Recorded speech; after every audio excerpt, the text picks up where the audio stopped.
Bueno, familia, regresamos ya con este segundo video de esta sexta semana en el curso de Introducción al Antiguo Testamento y estamos hablando justamente al final acerca del profeta Elías y de sus grandes hazañas y ministerio. Entre las cosas que Elías hizo fue el establecimiento de lo que le llamaban unas escuelas de profetas. Y una escuela de profetas no es otra cosa que una escuela de ministerio o un instituto bíblico o un seminario. Básicamente eso es lo que era un seminario, una escuela de ministerio, en la cual pues personas se preparaban en el conocimiento de la palabra de Dios y ellos podían entonces proclamar las verdades de Dios, y muchos de ellos se convirtieron en profetas importantes. Y este comienzo que Elías participó activamente, pues en el caso de Eliseo continúa esa labor profética de Elías, incluyendo el trabajo de estas escuelas de profetas, y estas escuelas de profetas pues se expanden durante ese periodo. Mientras tanto, por el otro lado, pues tenemos nosotros a Ocosías, quien es hijo de Acab, y básicamente pues Ocosías pues gobierna sobre Israel. Una vez el padre pues muere en batalla, y Elías básicamente profetiza su muerte. Inmediatamente que toma el trono, Elías profetiza su muerte por recurrir a Baal en vez de a Adonai, el Dios de Israel. Y bueno, pues Ocosías pues, muere en batalla, y al morir, pues su hermano Joram toma la rienda del reino. Y Eliseo entonces le toca la tarea de tener entonces una relación con este rey parecida a la que Elías pues tuvo con Acab. Mientras tanto, en el reino sureño de Judá, pues tenemos esa alianza mediante matrimonio entre Joram, hijo de Josafat, con la hija de Acab y hermana de Ocosías y Joram, que se llamaba ella Atalía. Y la historia de Atalía en un momento dado pues se convierte en una historia sumamente dramática. Yo creo que en la historia ya del reino norteño pues vemos nosotros que Dios ya tenía planes de ejecutar juicio contra toda la casa de Acab y de Jezabel, debido a lo mal que fue. Esto fue un reino criminal. Ya quizás algunos de vosotros conocéis la historia de Nabot. Nabot era un hombre que tenía un pequeño viñedo, y por esas cosas de la vida el viñedo se encontraba al lado del palacio real en Samaria, y pues acá desde el balcón de su palacio veía el viñedo de Nabot y decía: yo quisiera ser el dueño de ese viñedo. Entonces pues acá pues habló con Nabot y le dijo: mira, yo te compro el viñedo al precio que tú me digas, lo que tú quieras, pues yo lo vendo. Y claro, Nabot le dijo: no, esto es una herencia familiar y esto no está en venta, yo no le voy a vender esto a nadie. Y él en muchas instancias trató de comprar la propiedad, pero no pudo. Y un día pues se puso a llorar porque no podía comprar la propiedad. Y Jezabel le dijo: pero ven acá, tú no eres el rey de Israel, puedes hacer lo que te dé la gana. Así que Jezabel básicamente pues planifica la muerte de Nabot. Busca unos testigos falsos, los acusa de haber maldecido a Dios y todo ese tipo de cosas, y haber blasfemado en contra de Dios y contra el rey. Y pues se presenta un juicio, una acusación falsa con testigos falsos, y Nabot es asesinado, y el rey se incauta del viñedo de Nabot. Y es ahí que entra el profeta Elías y le profetiza a Acab que ese va a ser el final no solamente de su reinado, sino de toda la familia. Así que eso ocurre, pero no ocurre, digamos, durante la vida. O sea, Elías nunca pudo ver ese final. Eso ocurre mucho más tarde. Vemos que eventualmente pues había un personaje que era un general de Joram, que se llamaba Jehú. Jehú era una persona sumamente importante y muy popular entre el ejército del norte de Israel. Y pues Dios lo escoge como rey. Es ungido, por orden divina con el fin de exterminar la casa de Omri. Y bueno, cuando ocurre el momento dado, pues entre los muertos que Jehú asesina, pues es a Joram, el rey de Israel, a Ocosías, y por supuesto, quien era rey de Judá, ejecuta a Jezabel, y ya la forma de Jezabel fue una forma muy impresionante por el hecho de que básicamente cuando Jehú llega al palacio real para tomar posesión del palacio, está Jezabel en el balcón y pues Jezabel está con unos ayudantes y Jehú dice que la tiren desde el balcón y básicamente los ayudantes de Jezabel toman a Jezabel y la tiran del balcón y cuando cae abajo pues claro muere el impacto al chocar su cuerpo estrepitosamente en contra del pavimento, ¿no? Pero ellos en vez de dar sepultura inmediatamente al cuerpo, pues Jehú dice, voy a entrar a comer primero, y el cuerpo se queda tirado ahí. Y mientras ellos están comiendo, hay unos perros que llegan y básicamente los perros se comen todo el cuerpo de Jezabel. Es que imagínese usted esas imágenes, ¿no? Y cuando pues, termina de comer, Jehú dice, bueno, ahora vayan y entierren a esa mujer. Y cuando ellos van a buscar, pues, lo que quedaba eran huesos. Así que es una historia impresionante de la muerte de ella, pero bueno, eso fue lo que el Señor había profetizado que ocurriría con Jezabel por su vida tan pecaminosa. Así que ante la muerte de toda su familia, pues Atalía, quien era hija de Aquel y Jezabel y esposa de Joram, pues usurpa el trono de Judá. Por miedo de que la mataran a ella, pues ella se hace dueña del reino de Judá, dando órdenes de asesinar el resto de la familia. Así que básicamente ella da órdenes de que se había que asesinar el resto, pues claro, por su preservación personal. Sin embargo, hubo una nani, una persona que cuidaba a un niño, que era uno de los príncipes, que ese príncipe se llamaba Joás. Y ella lleva el niño fuera del palacio a escondida, lo logra llevar hasta el templo, se lo entrega al sacerdote Joiada y allí Joás vive escondido bajo la protección del sacerdote Joiada hasta que llega el momento oportuno de presentarse como rey. Bueno, eventualmente pues se presenta este niño Joás y ya pues eventualmente por supuesto Atalía es asesinada y entonces vemos que Joás pues tiene su gobernó por muchísimos años y luego viene un personaje que era hijo de Joás que se llamaba Amasías a gobernar a Judá. Mientras tanto en el norte pues gobernó luego de Jehú un personaje que se llama Joacaz. Así que mientras Joacaz gobierna desde Samaria y su hijo, que se llamaba Joás, también pues toma control del reino norteño de Israel, gobierna por unos 20 años. Una vez muere Joás, y este es otro Joás, el Joás el del norte, es seguido en el trono por Jeroboam II, quien a pesar de ser un hábil gobernante, pues hizo lo malo ante los ojos del Señor. De ahí viene otro personaje que se llamaba Zacarías, quien toma las riendas del gobierno, pero por muy poco tiempo porque es asesinado por Salum. En el caso de Salum, pues Salum solamente reinó por un mes, porque fue asesinado también por Manahem. Manahem fue uno de los pocos reyes norteños que murió en forma natural luego de 10 años en el poder. Y pues entonces su hijo, Pekaya, se convierte en el sucesor al trono. Sin embargo, había un personaje que era capitán de la Guardia Real que se llamaba Peka. Y Peka, pues, fue el que decidió darle un golpe de estado a Pekaía.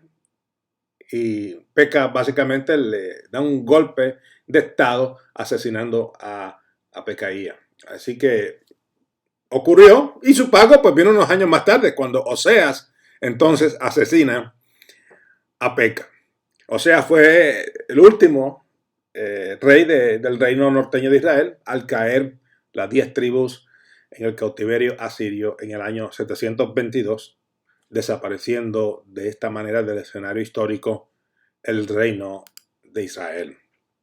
Y bueno, y con la caída del reino norteño de Israel y su capital Samaria, pues la mayoría de los israelitas fueron llevados como cautivos a otras localidades, pero lo que hizo el imperio asirio fue que trajeron gente de otras nacionalidades, mezclándolos con los pocos israelitas norteños que quedaban, con el fin de que nunca se sublevasen en contra de ellos y para aplastar el espíritu nacionalista de Israel. Y el resultado de eso fue una nueva etnia conocida como los samaritanos. Así que cuando usted ve en el Nuevo Testamento ese antagonismo que existe entre el judío y el samaritano, es por esa razón, porque el samaritano al final no era un judío puro, sino una mezcla de los remanentes de hebreos que quedaban en el norte con personas gentiles de otras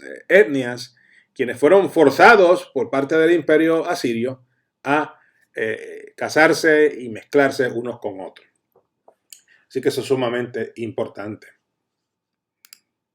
Mientras tanto, vemos que en el reino del sur, pues, surge un rey muy, muy interesante, el rey Uzías, quien es conocido también con el nombre de Azarías. Y Uzías reinó luego de la muerte de su padre, Amasías. Y Uzías, pues, trajo uno de los periodos de prosperidad más importantes en la historia de Israel. De hecho, el periodo de prosperidad durante el reinado de Uzías no se había visto desde los tiempos del rey David. Uzías era un hombre que servía al Señor, pero en un momento dado su corazón se llenó de orgullo y llegó a pensar que él era mejor que los sacerdotes, que él podía, siendo el rey, él podía ofrecer incienso en el templo en lugar de los sacerdotes. Y cuando él llega al templo y comienza a hacer eso, se le acerca un sacerdote y le dice al rey de su majestad, usted no puede hacer esto porque esto es algo que Dios ha puesto en manos de la casa de Aarón para hacer justamente el trabajo de los sacrificios. Y entonces Uzías se molesta muchísimo, su corazón estaba lleno de orgullo, pensando de que él era mucho mejor que la clase sacerdotal. Y entonces lo que ocurre es que Dios permitió que en ese momento su piel tuviese lepra, y de esa manera pues sus últimos años de reinado las pasó apartado de la sociedad, siendo su cuerpo cubierto por lepra como castigo por su orgullo. Luego de ahí pues tenemos a Jotam, quien sirvió al Señor, pero lo sirvió básicamente a medias. Y a pesar de que él personalmente adoraba únicamente a Adonai, pesar a que él adoraba a Adonai, él no hizo ningún esfuerzo por destruir los altares a dioses falsos construidos en los lugares altos. Y de ahí pues llega otro personaje, luego que fallece Jotam, seguido del trono por Acaz. Acaz, quien era hijo de Jotam, nunca sirvió a Elohim.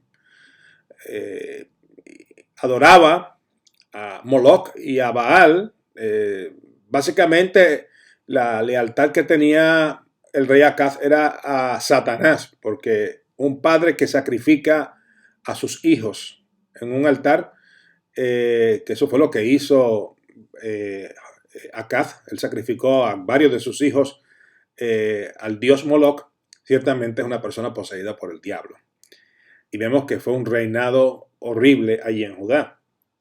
Tanto Jotam como Acaz hicieron esfuerzos que detuvieron el avance sirio sobre Judá en ese sentido pues fueron exitosos. Sin embargo, Babilonia tenía ya sus ojos puestos en Jerusalén y ese fue lo que eventualmente ocurre. Sin embargo, pese a que Acaz era un rey sumamente malvado, yo pudiera decir que Acaz era tan malo como lo fue Acab en el norte. De un rey tan malvado como Acaz nace un hijo que fue todo lo opuesto a su padre, y ese fue el rey Ezequías. La razón por la que Ezequías es todo lo opuesto a su padre, porque la madre de Ezequías dedicó todo su esfuerzo en educar a su hijo Ezequías en el camino del Señor. Así que Ezequías sirvió a Adonai con todo su corazón, destruyendo los altares y las deidades falsas en los lugares altos, reparó y reabrió el templo, restableció la fiesta de Pesá, lo que conocemos como la Pascua, trajo un avivamiento de búsqueda y de adoración al verdadero Dios de Judá. Sin embargo, Ezequías comete el error de hacer una alianza con los babilonios con el fin de atacar a los asirios. Y el profeta Isaías le indica más tarde que Judá pagaría un alto precio por tal alianza. Así que vemos que, pese a que Ezequías sirvió al Señor con todo su corazón, pues no fue una persona tampoco perfecta. Bueno, no lo fue ninguno de ellos, ni ninguno de nosotros lo somos. Así que de ahí vemos el gobierno asirio, con sus ojos puestos en Jerusalén. Vemos como el rey Sennacherib invade a Judá y básicamente a todas las ciudades fortificadas, a excepción de Jerusalén. En el caso de Jerusalén, pues rodea a la ciudad de Jerusalén. Y mientras el ejército asirio rodea la ciudad de Jerusalén, está Ezequías orando, y el ángel del Señor esa noche llega al campamento de los asirios, matando a todo el ejército asirio. Y esta acción divina fue de bendición por un lado, porque se salvaron, el pueblo se salvó de una invasión certera, pero a la misma vez fue malinterpretada. El milagro ocurrió por el pueblo judío y ellos comenzaron a creer que debido a esta victoria Jerusalén era la ciudad de Dios y que la ciudad de Jerusalén jamás caería bajo ningún ejército. Ellos pensaban que Jerusalén nunca sería tomada por ningún ejército, porque allí se encontraba el templo de Dios, allí se encontraba la ciudad santa que Dios había permitido que David estableciera, por lo tanto eso no iba a ocurrir. Y bueno, esa mala interpretación creó una falsa complacencia, la cual llevó eventualmente al pueblo, más allá de la muerte de Ezequías, a servir a dioses ajenos. Y bueno, una vez muere Ezequías, sube al trono Manasés, quien no siguió los pasos de su padre hasta los últimos años de su vida. Este monarca, durante 55 años de gobierno, profanó el templo y sacrificó a algunos de sus hijos a dioses ajenos también. Y luego de que los asirios lo atacan, pues entonces él regresa al Señor. De ahí llega Amón, y Amón pues siguió los pasos pecaminosos de su padre, pero su reinado es breve, ya que es asesinado por sus asesores políticos. Sin embargo, de ahí pasamos a Josías. Y Josías hizo un intento de traer de vuelta la nación a servir al verdadero Dios de la misma forma que su abuelo lo había hecho. Es Josías quien da instrucciones de limpiar y reparar el templo, y durante ese proceso se encuentra el libro de la ley. Encuentran la Torá, el cual es traído a todo el pueblo, trayendo entonces consigo un proceso de humillación nacional frente al Señor. De ahí tenemos los profetas Sofonías y Jeremías, quienes apoyaron las iniciativas de Josías de destruir los lugares altos y expulsar de la tierra de Judá a los sacerdotes de Baal, de Acera, de Astoret, de Moloc que quedaban. No obstante, tal y como la profetisa Hulda predijo, el pecado de Judá era tan grande que ni el esfuerzo de un rey bueno como Josías los podría salvar de una derrota. Y eventualmente el rey Josías muere en una batalla en el campo de Megiddo. Y luego de la muerte de Josías, pues la caída de la ciudad de Jerusalén estaba sellada, a pesar de que tomó unos 20 años. Los sucesores de Josías pues compraron un poco más de tiempo al convertirse en vasallos tanto de Egipto como de Babilonia. Joacaz, quien era el hijo mayor de Josías, fue depuesto del trono unos 3 meses después por haberse convertido en rey por los egipcios. Su hermano Joaquín, el verdadero nombre era Eliakim, pero le llamaban Joaquín, se convierte en el nuevo rey. Y vemos que con la victoria de los babilonios sobre los egipcios, Joacim pues pensó que podría él quizás alcanzar su independencia, pero ocurre lo opuesto. Esto resulta en personas allegadas al trono lo asesinaron por miedo de una represión de los babilonios. Y entonces Joaquín, el hijo de Joacim, pues toma el poder, gobierna por 3 meses y ante el temor de que éste dirigiera una revuelta, Nabucodonosor lo arresta, lo lleva cautivo a Babilonia junto a un grupo de nobles de Judá. Y entonces vemos como otro personaje que se llamaba Sedequías, que su verdadero nombre era Matanías, pero es conocido como Sedequías, quien era también hijo de Josías y tío de Joaquín, es declarado rey por Nabucodonosor, pero era un rey básicamente títere porque no tenía mucha autoridad. Él tenía que responder a las instrucciones que venían desde Babilonia. Sedequías pues intenta una revuelta pensando que Dios pues lo iba a apoyar, pero lo que ocurre es que él cae bajo las manos de los babilonios, quienes matan a sus hijos frente a él y luego le sacan los ojos y los llevan encadenado a Babilonia.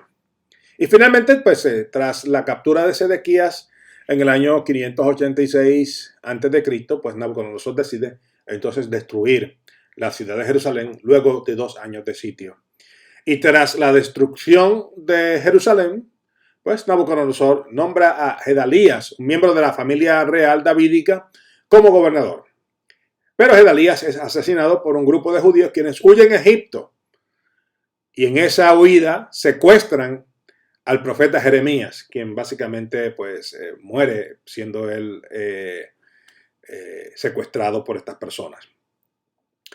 Y vemos que después de 37 años de prisión, luego de la muerte de Nabucodonosor, Joaquín es liberado y es tratado con los honores de jefe de Estado por los babilonios, a pesar de que nunca pudo regresar a su tierra de Judá.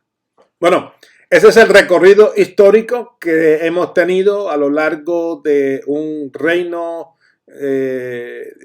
dividido, una monarquía interesantísima en términos de lo que fue Israel durante estos años. Vemos cómo ocurre lo que Dios habla, en el sentido de que Dios le dice al pueblo: si ustedes me buscan, si ustedes me sirven, ustedes serán prósperos. Si ustedes me buscan y viven una vida de acorde al pacto que hemos hecho, expandirán vuestro territorio y seréis prósperos y seréis mi voz ante todas las naciones de la tierra. Pero Israel decide hacer lo opuesto. Por eso es que vuelvo nuevamente a este pensamiento que muchas personas hablan, en el cual presentan a un Dios inflexible, un Dios entre comillas malo en el Antiguo Testamento y un Dios bueno en el Nuevo Testamento, donde es amor, misericordia, bondad. No. El mismo Dios del Antiguo Testamento es el mismo Dios del Nuevo Testamento y sencillamente lo que vemos nosotros a lo largo de toda esta historia es a un Dios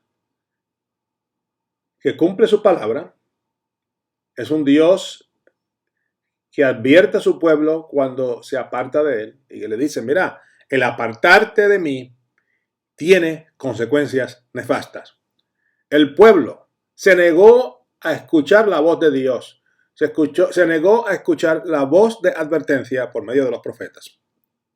y que no les envió uno, ni dos, ni cinco profetas. Tenemos en la Biblia un reducido grupo de profetas quienes hablaron el mensaje divino de advertencia, pero no eran uno, ni dos, ni cinco. Dentro de esa gran lista, sabemos que habían escuelas de profetas, así que había muchos profetas a lo largo y lo ancho de toda la nación hebrea, advirtiendo al pueblo de que su condición pecaminosa los llevaría a su destrucción eventual. Por lo tanto, los juicios que sufrió Israel, los juicios que sufrió la casa de Judá, el destierro y básicamente el llegar al punto de casi total aniquilación por parte de los asirios, por parte de los babilonios, es un ejemplo de lo que una nación que vive fuera de la voluntad de Dios pudiera enfrentarse. Y yo creo que la evidencia de que el Dios del Antiguo Testamento es increíblemente paciente, amoroso, misericordioso, es más que evidenciado a lo largo de todas estas páginas y a lo largo de toda esta historia del reino o de la monarquía de Israel.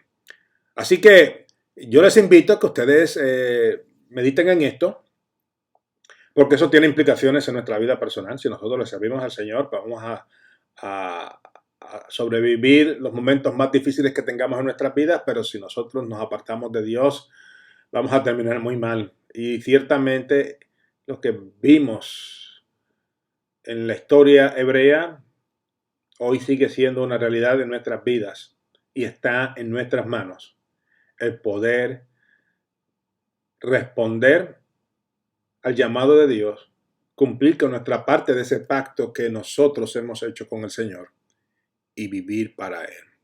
Bueno, hasta aquí hemos llegado con esta clase de esta semana. Les invito a que puedan continuar indagando, profundizando, estudiando en las páginas del Antiguo Testamento. Estoy a vuestra disposición para responder a cualquier pregunta o duda. Que el Señor los continúe bendiciendo y nos vemos la próxima semana. Adiós.